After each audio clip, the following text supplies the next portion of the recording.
Hey Leeds fans, we're back with another exclusive video packed with the latest updates on our beloved Leeds United.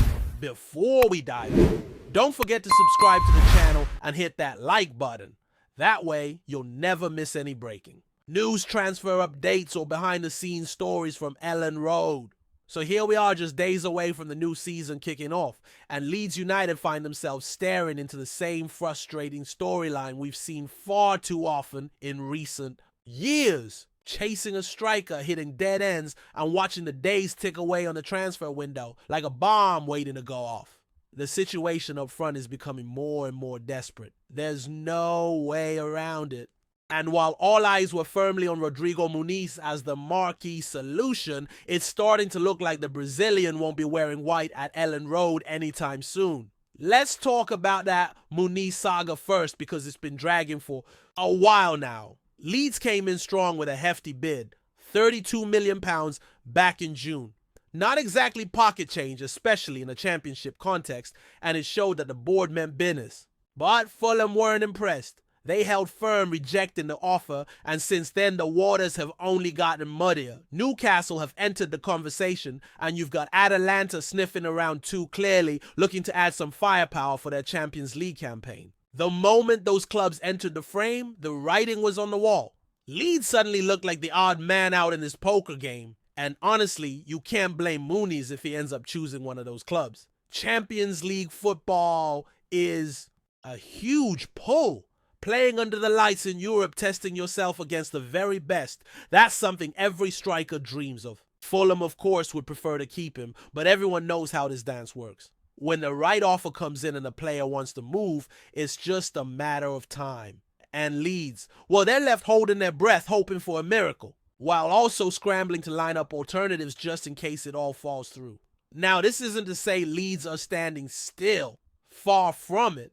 Behind the scenes, Adam Underwood and his recruitment team are grinding hard trying to land the right name to lead the line. Muniz might be the dream, but this is football. You always need a plan B, or C or D, and if you've been following the rumors, you'll know that several strikers have popped up on the radar.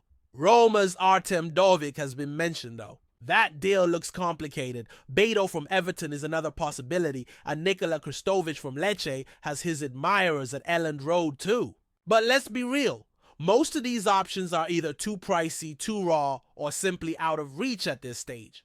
That's why the name Kasper Dolberg is suddenly back in the mix, and honestly, it makes a lot of sense when you stop to think about it. Remember, this is a player who was once hailed as one of Europe's brightest young forwards. He broke through at Ajax with a bang, earned praise from legends like Jurgen Klopp, and seemed destined for the very top. Then came the setbacks. Injuries, inconsistency, the usual stuff that derails promising careers. But last season, Dolberg reminded everyone why he was once seen as a future star.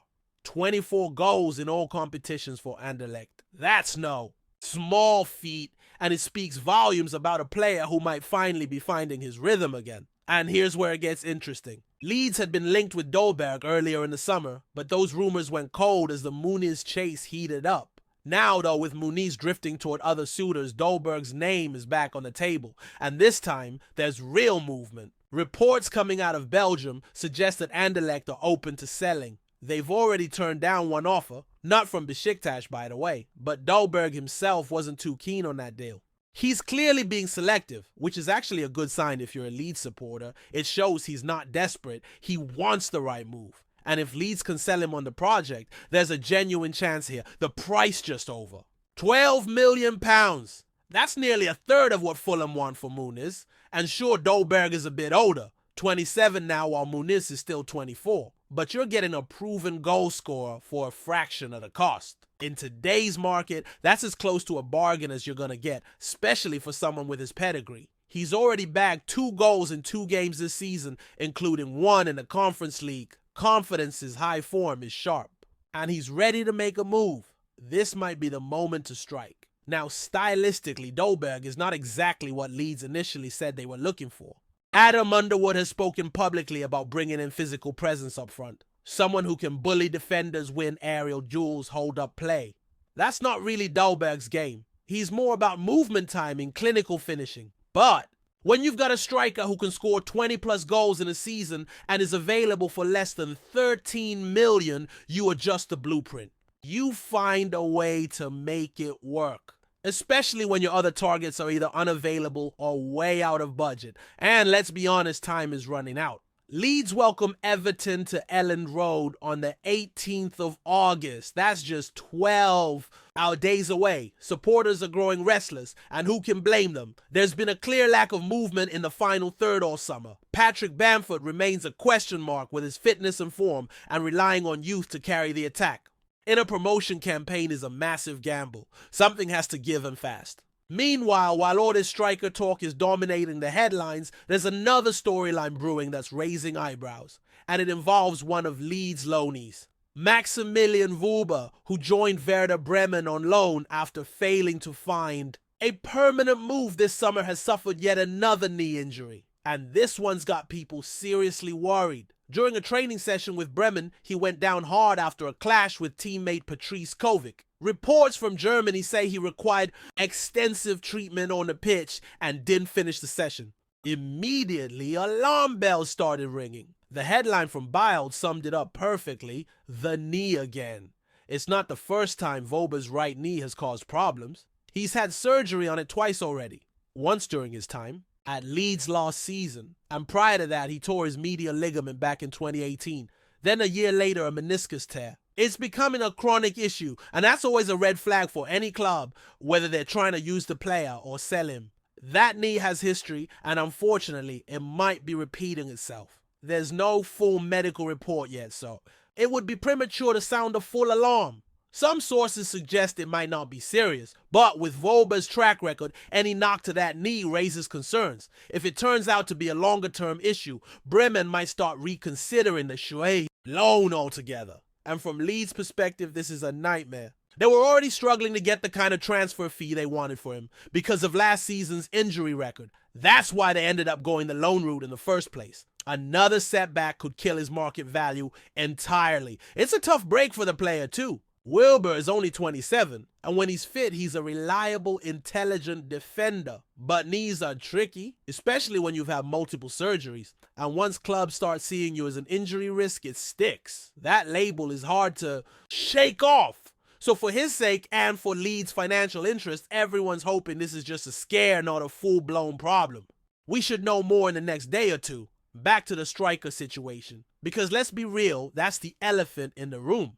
Leeds can't afford to head into this new season without reinforcing the attack. Whether it's Muniz Dolberg or someone else entirely, a deal has to be done soon. Every day that passes without a signing is a day closer to potentially dropping early points. And in the championship, where the margins are razor thin, that can be the difference between automatic promotion and another season stuck in purgatory. At this point, the tension around Elland Road is almost tangible. You can feel it in every fan comment, every podcast episode, every forum thread.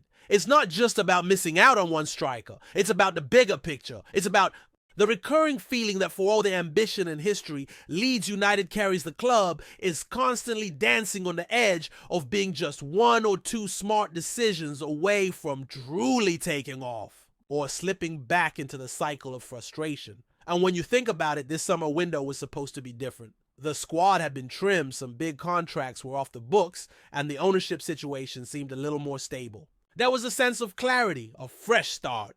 But as we sit here with less than 2 weeks before the first ball is kicked in anger, that early optimism is starting to waver. The warning signs are there, loud and clear. What makes it even more frustrating for the fans is that the club's intentions are obvious. Leeds aren't twiddling their thumbs behind the scenes. They're not passive. They've put money on the table for Muniz. They've scouted across Europe. They've held talks. They've come close. But close doesn't win games. Almost doesn't put the ball in the back of the net on a rainy night in Rotherham. And if Leeds want to be serious contenders for promotion, they simply can't go into this campaign with the same attacking lineup that came up short last season. There's also this growing narrative that the club might be overvaluing their targets, like chasing players who are just slightly out of reach, whether financially or in terms of club stature. Muniz, for example, is clearly a player on the rise. His profile fits everything you'd want in a modern striker. Strong, mobile, technically gifted, and still young enough to develop even further. But if you're Leeds and you're bidding against Champions League teams, you're starting on the back foot. That's just reality. And it's not about being defeatist, it's about being smart. That's why Dolberg represents something different, not just as a plan B, but as a pragmatic alternative that actually fits the situation Leeds are in right now. He's not flashy in the way Muniz might be. He's not the name that's going to sell 1 million shirts. But what he does offer is production experience and a reasonable price tag. And right now, those three things are gold dust. Leeds need goals. They need them fast. And they need someone who isn't going to spend the first 3 months of the season adjusting to the pace and physicality of English football. Of course, there's a risk attached to Dolberg too. Let's not sugarcoat it. His career trajectory hasn't exactly been smooth sailing. After that electric start at Ajax, he bounced around from Nice to Sevilla to Hoffenheim without ever really settling. Injuries played a part, so did inconsistency. But when he landed at Anderlecht, something clicked. You could see it in the way he moved, the way he finished, even the way he carried himself on the pitch. That confidence was back. That sharpness. And for a striker, that's everything. The margins between a forward in form and one who's struggling are razor thin. But when it clicks, you ride that wave. And what stands out most is his mentality. Despite all the setbacks, Dolberg never disappeared. He never dropped down to a lower level to coast. He kept trying, kept moving, kept finding ways to stay in the conversation. That says something. Leeds don't just need goals, they need character. Players who understand what it means to fight through pressure, to carry expectations, to step up when the moment demands it. Dolberg might not be the loudest guy in the room, but his story shows resilience, and that's exactly what this team needs. Heading into a brutal championship campaign. Now, let's be real. Bringing in Dolberg wouldn't solve everything overnight. The issues Leeds are facing run deeper than just one position. There's still work to be done across the pitch, whether that's depth at centre-back, adding creativity, in midfield, or shoring up the flanks. But every great side starts with a spine, and if you don't have someone up front to finish chances, none of the other improvements will matter. Games are won in both boxes, and Leeds have spent far too long being wasteful in the final third. You also have to consider what kind of message this sends to the dressing room. Footballers talk. They read the same rumors, they feel the energy around the club. When your teammates see the front office making big moves, even if it's not the most expensive signing, it creates belief. It tells them we're going for it. That belief can be infectious. It can carry you through a difficult run of fixtures or inspire that little bit of extra intensity in training. Dolberg might not be the headline grabber, but he could be the spark this team needs. And let's not ignore the timeline here. August 18th, that's the day the pressure becomes real. Everton, at home, Elland Road, a packed crowd buzzing with anticipation. It's not just a match, it's a statement. It's a chance to set the tone for the entire season. And if Leeds walk out that tunnel without a new striker in the squad, you can bet the atmosphere will shift. Not because fans don't support the team, they do passionately, but because they've seen this movie before. The slow starts, the what ifs, the blown chances. That's why these next few days are absolutely crucial. Every hour that ticks by without a breakthrough feels heavier than the last. The margin for error is gone. It's decision time. Leeds need to act, not just for the sake of numbers, but for the identity of the squad. Are they going to be reactive, waiting for the perfect situation to fall into their lap? Or are they going to be proactive, take a calculated risk and go after someone like Dolberg who's ready to hit the ground running? And while all this unfolds, you can't help but feel for the coaching staff. Imagine trying to prepare for a new season drill tactics design, attacking patterns, all while not knowing who your striker will be. That kind of uncertainty bleeds into everything. You can have the best plans in the world, but if you don't know who's leading the line, your entire strategy is up in the air. That's why it's not just about signing someone, it's about giving the manager a full deck to work with before the real business begins. Meanwhile, the fan base remains split. As always, some are urging patience, trust in the process, believing that the club is working hard behind closed doors. Others are less forgiving, pointing to the pattern of late window scrambling that has haunted Leeds in past seasons. Both sides have a point. This isn't Football Manager. Deals take time, agents complicate things, clubs play hardball. But at the same time, ambition without execution doesn't count for much in this league. You've got to get things over the line. And there's another layer to this. The financial chess game Leeds are playing. Spending £40 million on a striker like Muniz is a big statement, but it's also a huge gamble. What if he doesn't adapt? What if he picks up an injury? What if he becomes the next high-priced disappointment in a long line of strikers who couldn't quite live up to the billing? That's why a deal like Dahlberg, 12 million proven scorer, low risk, makes so much sense right now. It doesn't tie your hands. It leaves room for flexibility, maybe even another addition before the window shuts. At the end of the day, this isn't just about filling a gap in the squad. It's about momentum, identity, belief. The best teams, the ones who get promoted, who win titles, who create something lasting, they don't just build squads. They build moments, they make bold choices, and they don't wait around for the perfect conditions. They move when it matters, like Leeds have a chance to do that right now. If they get this right, if they bring in a striker who fits the system, complements the players around him, and finds the net consistently, the entire complexion of the season changes. Suddenly, those tight games swing your way. That edge comes back. That belief starts to build, and once that train starts rolling, it's hard to stop. But if they miss, if the window closes and it's still Bamford and a patchwork of hopefuls leading the line, the consequences could be brutal. Not just on the pitch, but in the stands, in the locker room, even in the boardroom. This is a pivotal moment, and everyone involved knows it. So here we are, 10 days out, the clock ticking, the squad waiting, the fans watching. Leeds United stand at a fork in the road. One path leads to opportunity, momentum, maybe even glory. The other more of the same. It's time to choose. But before we continue, don't forget to subscribe to our channel and hit the like button on this video. Your support helps us keep bringing you the latest updates on Leeds United. And make sure to share your thoughts on the news in the comments below. We'd love to hear from you.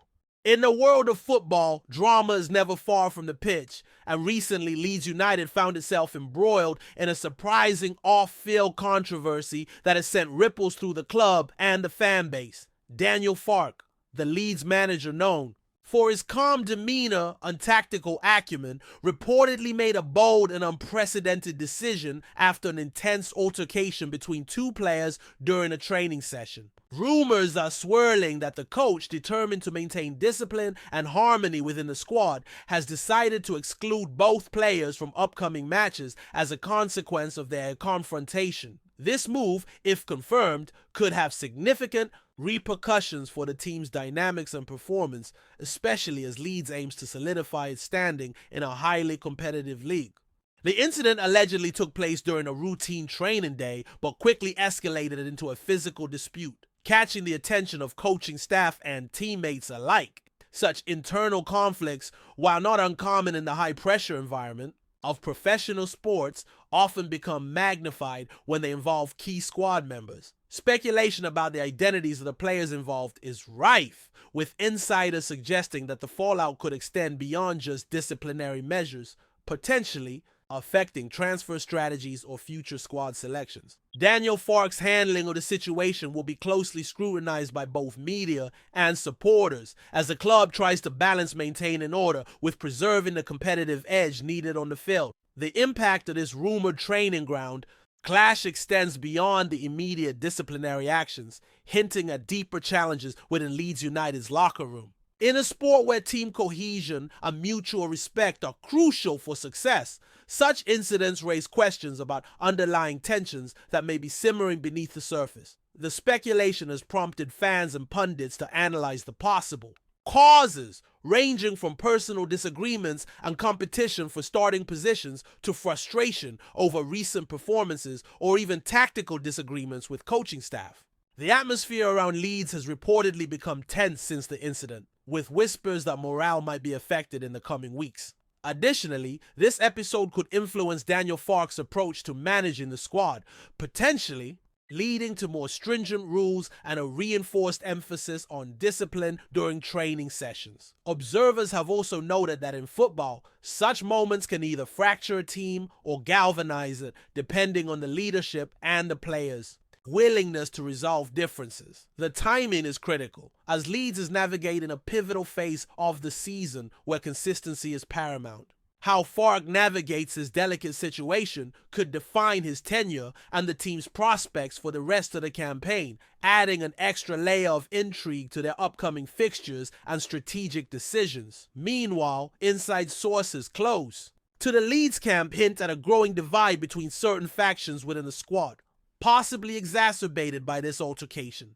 The rumor mill suggests that the two players involved are both influential figures whose rivalry has been simmering for some time, possibly stemming from competition over playing time or clashing personalities. This situation reportedly forced Daniel FARKE into an uncomfortable position, balancing fairness and authority while trying to prevent the discord from affecting the broader group. There's talk that the manager convened private meetings with the squad, emphasizing unity and professional conduct.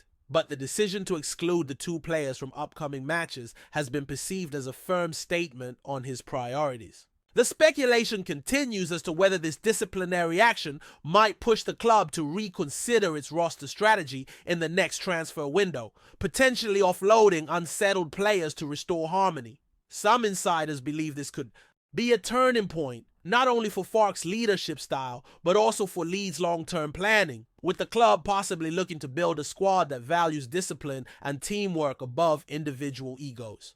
The unfolding situation is being closely monitored by rival clubs and agents, as such internal conflicts often open the door for negotiations and player movements that could reshape the football landscape. On the fan front, social media and fan forums have exploded with theories and opinions about the training ground incident, fueling an ongoing debate about accountability and the impact on Leeds United's season. Supporters are divided between those backing Daniel FARKE's hardline stance and those concerned that the absence of the two players could weaken the team at a crucial juncture. The buzz has also led to an outpouring of support for the club's leadership to maintain discipline while urging swift resolution to avoid prolonged disruption. Various fan voices speculate that the altercation might be symptomatic of deeper frustrations within the squad, possibly linked to recent inconsistent results or dissatisfaction with tactical setups. The emotional investment of Leeds' is passionate. Supporters means that every development is dissected and analyzed for clues about the club's internal state. This incident has undeniably heightened anticipation for the next matches, where fans will be eager to see whether the team can rally and perform despite the absence of the sideline players. The situation adds an unpredictable element to Leeds United's campaign, making every result even more significant in the context of the recent turmoil. The buzz around the club, whether fueled by fact or rumor, underlines the intense pressure and drama that define modern football, especially at clubs with devoted fan bases like Leeds. In the broader football community, the news of Leeds' internal strife has become a talking point among pundits and rival clubs alike, with many speculating on the possible repercussions beyond just the immediate disciplinary measures. The rumors about Daniel FARKE's handling of the player clash have sparked discussions about managerial authority and the challenges of maintaining squad unity in today's high-stakes environment. Analysts highlight that such incidents often serve as a test of a manager's leadership skills, with successful navigation potentially elevating their reputation and failure risking further destabilization. Additionally, the incident may influence the transfer market, with other clubs possibly seeing an opportunity to approach the unsettled players if Leeds opts to part ways with them. The media spotlight is also focused on how this episode might affect the club's standing within the league, as distractions off the pitch can translate into diminished performance on it. Moreover, some insiders suggest this could trigger a re-evaluation of team culture at Leeds, prompting changes in recruitment policies and player management strategies. The ongoing speculation around the incident, while yet to be officially confirmed in full detail, adds a layer of complexity to Leeds United's current narrative, blending on-field ambitions with off-field challenges. As the story develops, all eyes will remain fixed on Daniel FARKE and his squad to see how this rumored conflict shapes the future trajectory of the club. That's it for this update. If you enjoyed the video and want to keep getting exclusive news about Leeds United, be sure to subscribe to our channel and give this video a like. We always look forward to reading your comments and opinions. See you in the next video, Leeds fans.